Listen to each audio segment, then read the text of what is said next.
नमस्कार। आज हम विज्ञान की दुनिया में एक बहुत बड़ी पहल पर बात करने वाले हैं। ब्रिटेन के वैज्ञानिक वो लैब में इंसानी डीएनए बनाने की कोशिश कर रहे हैं, मतलब बिल्कुल शुरुआत से। जी, ये वाकई एक बहुत बड़ा कदम है। हाँ, और हमारे पास इस पर कुछ काफ़ी दिलचस्प स्रोत भी हैं। तो आज हम इसी कोशिश के पीछे का जो विज्ञान है उसे समझने की कोशिश करेंगे, और हाँ, इससे जुड़े जो जरूरी सवाल हैं, नैतिक सवाल, उन पे भी गौर करेंगे। बिल्कुल। चलिए देखते हैं इसमें क्या कुछ है। तो ये जो प्रोजेक्ट है इसका नाम है सिंथेटिक ह्यूमन जीनोम, SHG कह सकते हैं। ये 5 साल का प्रोजेक्ट है और इसमें Cambridge, Oxford, Manchester, Kent, imperial college, मतलब कई बड़े नाम शामिल हैं। जी, टॉप यूनिवर्सिटीज है सब। इनका लक्ष्य है इंसानी डीएनए के बड़े बड़े हिस्से बनाना और फिर उन्हें जिंदा कोशिकाओं में डालकर टेस्ट करना, देखना कि क्या होता है। ये अपने आप में ही बहुत चुनौतीपूर्ण लगता है। बिल्कुल। और जो प्रोफेसर जेसन चिन हैं कैम्ब्रिज से, वो इसे लीड कर रहे हैं।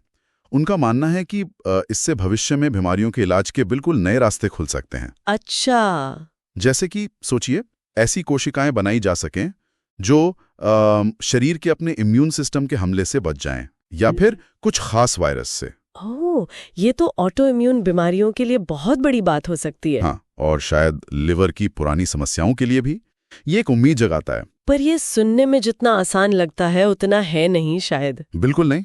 अंदाजा इस बात से लगाइए, प्रोफेसर चिन की टीम ने पहले ई कोलाई बैक्टीरिया का पूरा जीनोम बनाया है। हाँ, मैंने पढ़ा था उसमें करीब 4.5 लाख बेस पेयर होते हैं। जी, 4.5 लाख। डीएनए की सीढ़ी के डंडे समझिए एक तरह से। लेकिन इंसानी जीनोम में उसमें तो कहीं ज्यादा है। 3 अरब से भी ज्यादा। बाप रे, 3 अरब! ये तो मतलब सैकड़ों गुना ज्यादा जटिल काम हुआ। हाँ, जाहिर है। और देखिए, इसमें एक दिलचस्प बात और है।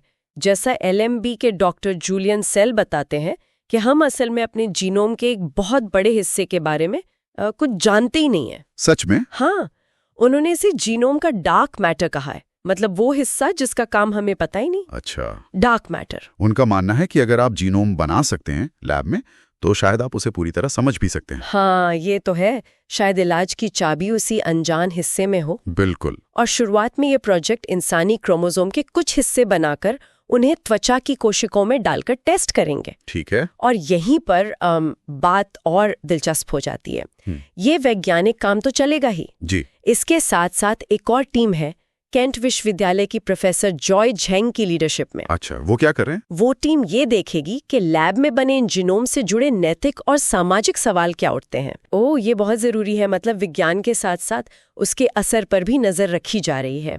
बिल्कुल, ये एक अच्छी बात है। और मैनचेस्टर विश्वविद्यालय के प्रोफेसर इयन ब्रसिंगटन ने भी इस प्रोजेक्ट का स्वागत तो किया है, लेकिन उन्होंने कुछ चुनौतियों और नैतिक चिंताओं की तरफ भी इशारा किया है। हाँ, क्योंकि इसके दोनों पहलू हो सकते हैं। एक तरफ तो फायदे हैं जैसे आपने बताया, और एक और फायदा हो सकता है सिंथेटिक माइटोकॉन्ड्रिया बनाना। Synthetic mitochondria? उससे क्या होगा? देखिए, इससे शायद उन महिलाओं को मदद मिले जो अपने बच्चों को माइटोकॉन्ड्रियल बीमारियां पास कर सकती हैं। वो बिना किसी एग डोनर की जरूरत के शायद अपने बच्चों को इन बीमारियों से बचा पाएं। अच्छा, ये तो काफी बड़ा फायदा हो सकता है। हाँ, लेकिन दूसरी तरफ जोखिम भी हैं। जैसे मान लीजिए ऐसे बैक्टीरिया बनाए गए जो तेल या प्लास्टिक को खत्म कर सकें पर्यावरण के लिए। हाँ, ये तो अच्छा लगता है सुनने में। तो बेबीज वाली चिंता वो तो हमेशा ही रहती है ऐसी बातों के साथ। हाँ, ये चिंता तो उठती ही है, मतलब अपनी पसंद के गुण वाले बच्चे चुनना। जी, हालांकि प्रोफेसर ब्रासिंगटन कहते हैं कि ये तकनीक अभी बहुत बहुत दूर है। हाँ, ये अभी साइंस फिक्शन जैसा ज्यादा लगता है। उन्होंने तो ये भी कहा, मजाक में ही सही, कि क्या पता आगे चलकर मशहूर लोग अपने डीएनए के हिस्से लाइसेंस करने लगें दूसरों को कॉपी करने के लिए। हाँ, वो तो खैर बहुत दूर की बात है।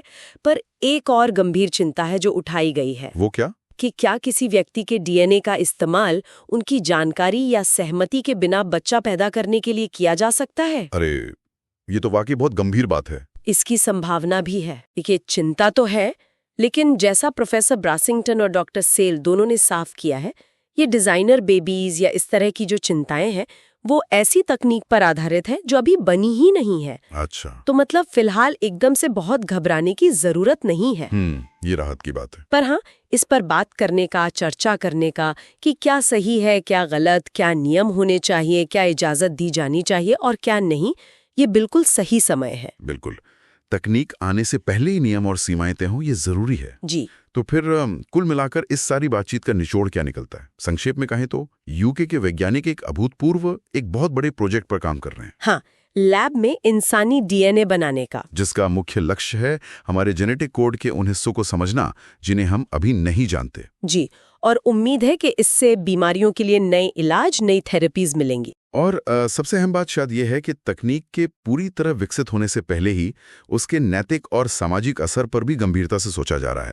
एक समानांतर कोशिश चल रही है। बिल्कुल, ये बहुत महत्वपूर्ण है। आखिर में एक सवाल है सोचने के लिए। हाँ, जरूर। स्रोत में ये जिक्र था कि शायद ऐसी कोशिकाएं बनाई जा सकें जो कुछ वायरस का सामना कर सकें। हाँ, था। तो अगर वैज्ञानिक हमारे सेलुलर कोड के कुछ हिस्सों को इस तरह बदल सकते हैं या फिर से लिख सकते हैं, तो ये भविष्य में बीमारी के इलाज और इंसानी क्षमताओं को बढ़ाने की बीच की जो रेखा है, उसके बारे में क्या संकेत देता है?